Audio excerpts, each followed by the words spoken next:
Civilizations rarely imagine the world after themselves. They imagine the future as an extension of the present, not as something that exists without them.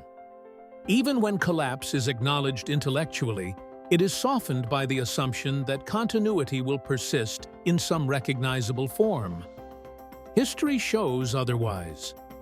When civilizations disappear, they do not leave behind clear explanations. They leave fragments, ruins without instructions, objects without context, symbols without meaning.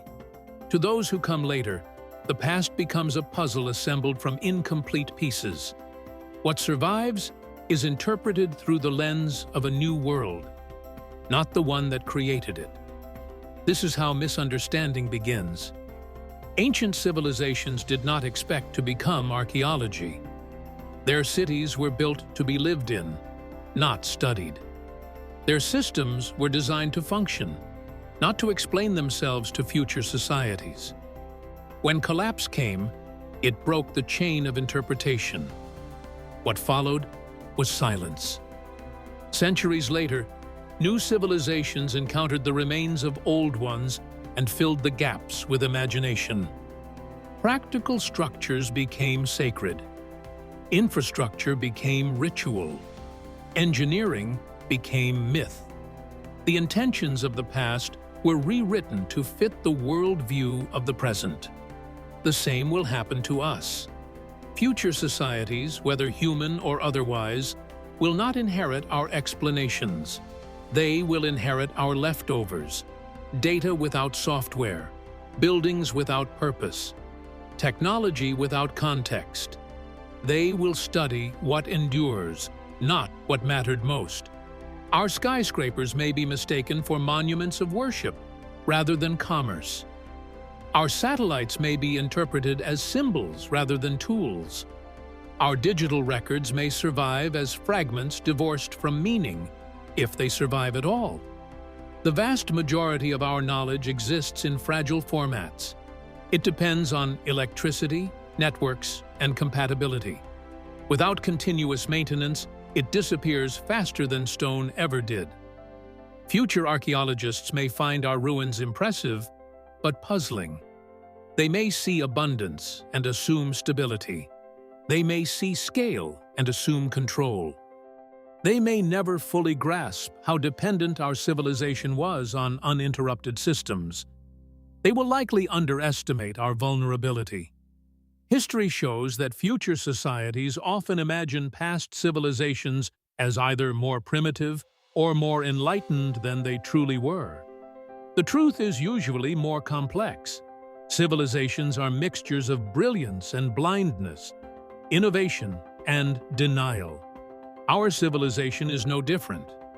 What will likely survive us is not our science, but our habits. Not our explanations, but our patterns. Agriculture may endure. Basic tools may be repurposed. Stories may echo in altered forms. But the full complexity of our systems will be impossible to reconstruct. Future societies may know we existed, but not how we lived. They may misinterpret our priorities. They may assume we valued what endured, not what we depended on. Plastic may outlast philosophy.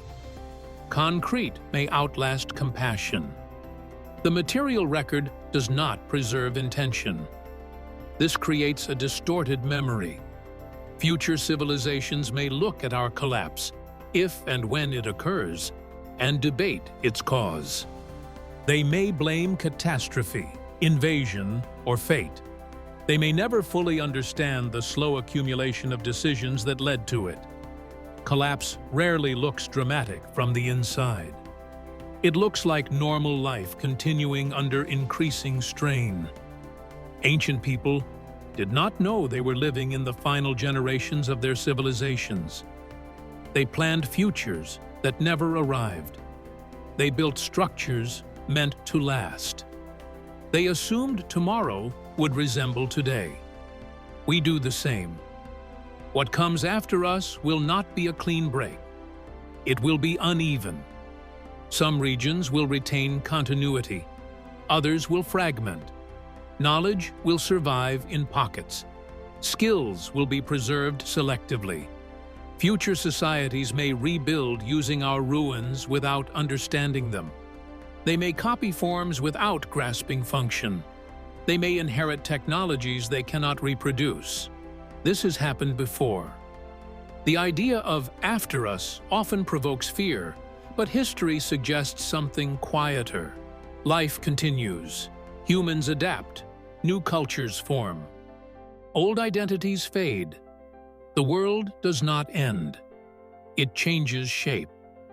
The unsettling part is not disappearance. It is irrelevance. Civilizations do not live on as themselves. They dissolve into background. Their names become footnotes. Their stories become simplified. Their complexity is reduced to symbols. We may imagine future civilizations studying us carefully, learning from our mistakes, and avoiding our errors. History suggests otherwise. They will learn what is useful to them and ignore the rest. Warnings do not travel well across collapse. The future will not ask whether we were advanced. It will ask what survived. It will judge us not by our intentions, but by our remains. And those remains will lie. They will not explain our debates, our ethics, or our contradictions. They will not reveal how divided we were, how anxious, how uncertain. They will show confidence where there was doubt and order where there was tension. Just as we misunderstand the past, we will be misunderstood by the future. This realization does not diminish our civilization. It places it in context. We are not unique in facing this fate. We are part of a long sequence of societies that believed themselves permanent. The question is not whether something comes after us. Something always does. The question is whether we recognize that we, too, are temporary, and whether that recognition changes how we live now. History is not watching us. The future is not judging us. But time is indifferent, and it remembers only what can endure without explanation. What comes after us will not know us as we knew ourselves, and that may be the most honest legacy any civilization leaves behind. Subscribe to this channel for more. Don't forget to ring the notification bell so you never miss a story lost to time.